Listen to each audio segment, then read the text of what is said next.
Sa ngayon, hindi talaga pala pwedeng umasa ang mga fans ng Ekonin na magse-settle down na nga sina Jericho Rosales at Janine Gutierrez sa kabila ng sobrang sweet nila na parang mag-asawa na talaga ang turingan.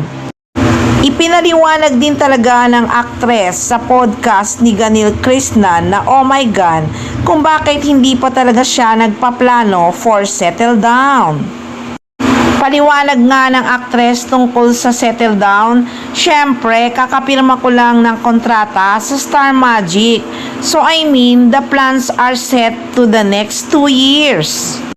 Dagdag pa nga ng aktres, and I'm excited and I'm so grateful na it's my third contract with ABS-CBN.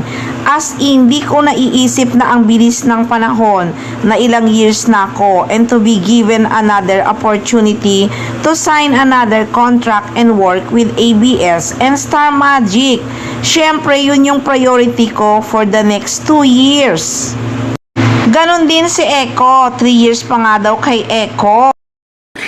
Well, syempre, kakapirma ko lang ng kontrata. So, no, I mean, the plans are set for the next 2 years. Like, syempre, yun yung priority for the next 2 years. And ganun, actually, I know he also has a 3-year plan and ganyan. So maliwanag guys, career talaga ang tinututukan ni na Jericho Rosales at Janine Gutierrez sa kasalukuyan.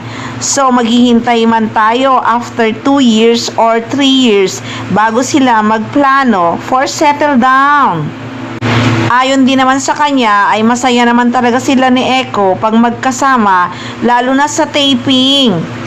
Minsan nga daw hindi na niya namimiss ang aktor kasi nga syempre lagi silang magkasama. Kasi I got to work with him. So, at least di ko siya namimiss sa trabaho kasi, kasi siya yung katrabaho ko. So, Hindi kagaya nung nagtitaping talaga siya ng Balaraw, lagi niyang namimiss ang aktor.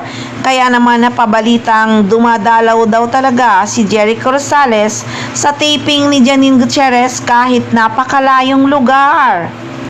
So guys, alam na, hindi pa talaga handa ang Ekonin na mag-settle down.